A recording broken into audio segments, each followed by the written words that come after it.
Estamos de volta, mas antes de voltarmos ao debate, gostaria de dar um recado da campanha dos devotos de Nossa Senhora da Piedade.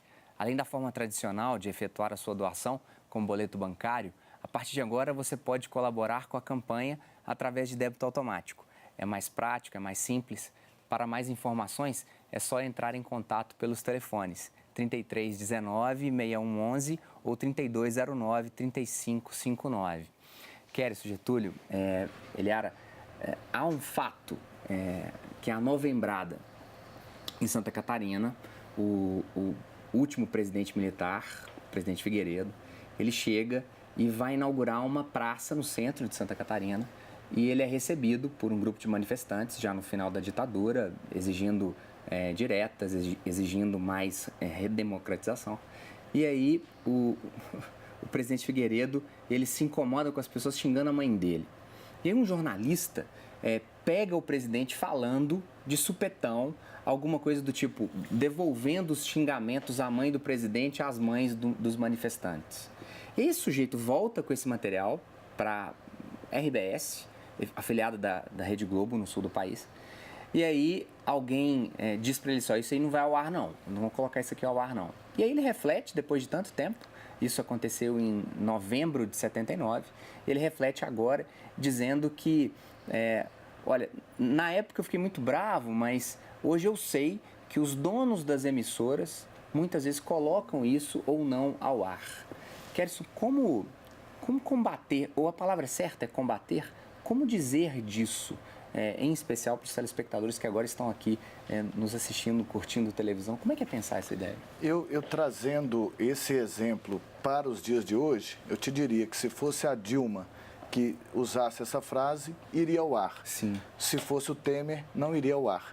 Ou seja, a grande empresa, em se tratando da emissora que o repórter trabalhava, que era a Rede Globo. Uhum. Ou seja, a mídia tem posição. Uhum. Né? Essas empresas têm uma posição política e, infelizmente, o trabalhador da notícia está submetido a essa censura. Ou seja, essa censura talvez ela fosse praticada até hoje. Então, esses são os limites do nosso trabalho. Uhum.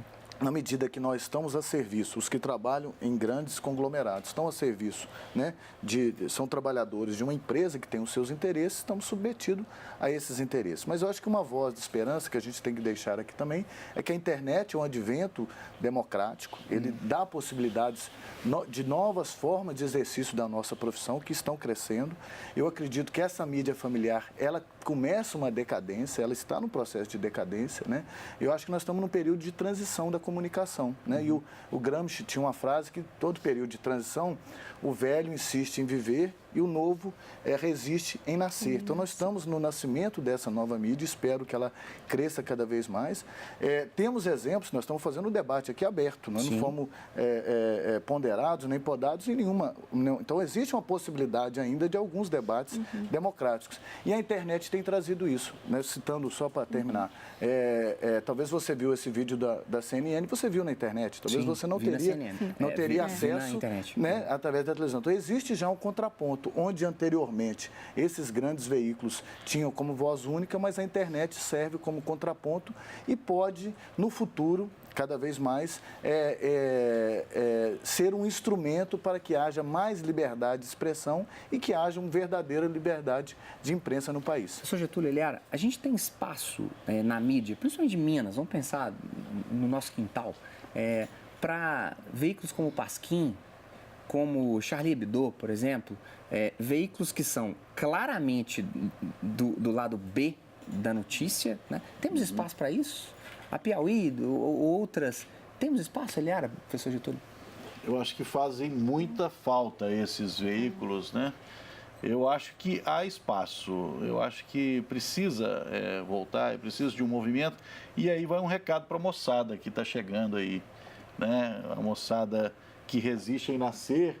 Eu acho que essas novas mídias, na medida em que barateiam, de alguma forma simplificam o fazer, né?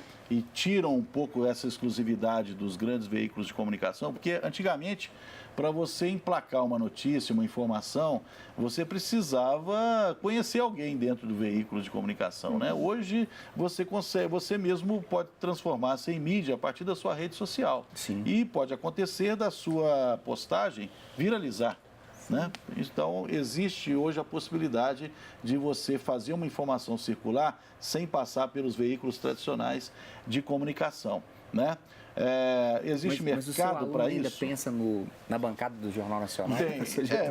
A grande maioria, quando pensa em fazer jornalismo, pensa em apresentar o Jornal Nacional, pensa assim no holofote, né? Pensa na linha de frente, em aparecer. Tem aqueles que já são mais tímidos, gostam de trabalhar nos bastidores e tudo mais, mas geralmente, né, na política, no esporte, quem pensa em fazer jornalismo pensa naquela parte que fica mais visível para a sociedade. E à medida que vai fazendo o curso, vai descobrindo outras possibilidades, né? Vai descobrindo outros caminhos. Porque hoje fazer jornalismo não é só trabalhar em redação. Sim. Né? Existe uma gama muito grande de possibilidades. Né, de se fazer jornalismo nas instituições, se fazer jornalismo, inclusive, livre, ou seja, o jornalista, né, ser ele mesmo produzindo e ele mesmo publicando. Tem espaço, Eliara, para um Pasquim de novo, para um Charlie Hebdo em Belo Horizonte, em Ponte Nova? Eu acho que há espaço, mas eu acho que a imprensa mineira, ela viveu uma realidade por muito tempo de muita censura, né? Há espaço, há pessoas novas chegando, há novas mídias, né? Mas eu creio que essa estrutura de poder, ela ainda impera na imprensa mineira, né? De grandes grupos e censurarem mesmo. A questão econômica, ela é também importante nesse processo, assim? Existe uma crise econômica dos meios de comunicação hoje em dia? Existe uma crise econômica, nesses veículos principalmente, né? A gente, é nítido isso aqui em Minas, inclusive, os grandes veículos que eram consolidados, né? Os principais veículos hoje vivem uma crise econômica que infelizmente repercute diretamente no trabalhador jornalista que não está recebendo salário, não recebe seus direitos, né? Uma grande onda de demissões. Então, na verdade, infelizmente o jornalista ele está sempre sendo prejudicado por várias situações. Essa crise econômica, que é uma realidade, eu acho que a gente tem que aproveitar e ver ela como uma possibilidade. Toda crise a gente tem que extrair algo positivo. Algo positivo eram os jornalistas que possam buscar exercer de forma mais livre, autônoma, inclusive financiado, porque o jornalista é o trabalhador, o nosso ganha-pão é o nosso trabalho. Então, a internet abre essas possibilidades e já existe. Não existe muito casos em Minas, mas em São Paulo, no Rio, já existe vários casos de agências de notícias autônomas que estão sendo criadas, onde existe financiamento coletivo de matérias, existe financiamento coletivo para, ou seja, o leitor interessado num bom tipo de trabalho, num bom tipo de jornalismo, ele passa a financiar como ele financia. A TV a cabo, como ele compra o jornal, ele vai financiar também esse tipo de veículo. E o jornalista pode, além de ter o seu sustento, porque isso, a nossa profissão é para isso, ele pode exercer também de forma muito mais livre, muito mais independente o seu trabalho. Então, a internet dá essas possibilidades. Você perguntou sobre um Pasquim, sobre isso aí. Eu não acredito muito no veículo impresso, ele ter essa força, né? Como o Pasquim era o veículo impresso alternativo. Mas eu acho que os blogs, tem muitos blogs que se assemelham ao trabalho que era feito pelo Pasquim, com humor, com a capacidade de diálogo, né? com essas formas mais democráticas. Então, eu acho que a internet, sim, ela abre essas possibilidades. Minas, infelizmente, não existem muitos exemplos, mas São Paulo, Rio e outras praças já está consolidado mais esse trabalho independente, livre do jornalista na internet. Só para exemplificar, tem o Mídia Ninja, né? Que é um trabalho que já tem uma expressão.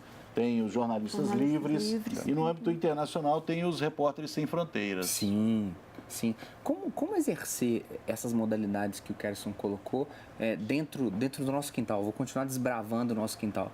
O grande jornal, ele está cada vez menor, né? Ele está cada vez mais magrinho, né? Como que pensar essa... credibilidade. O grande jornal dos mineiros, ele está cada vez menor, né? Como é que é pensar isso? Professor Getúlio, Eliara, como é que é pensar essas modalidades? A grande questão aí é o financiamento, né? E como isso ser, do ponto de vista sustentável, né? Como sustentar? É o que o Kerson estava falando. O brasileiro não tem muito essa cultura, o consumidor de informação no Brasil não tem muito essa cultura de pagar pela informação, né? Na verdade, ele paga indiretamente, muitas vezes ele nem percebe.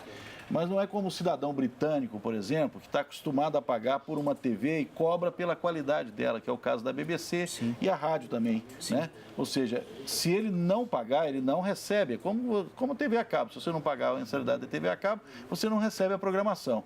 Tradicionalmente, então, o cidadão britânico está acostumado a cobrar a qualidade do veículo de comunicação, porque ele paga e ele quer uma qualidade.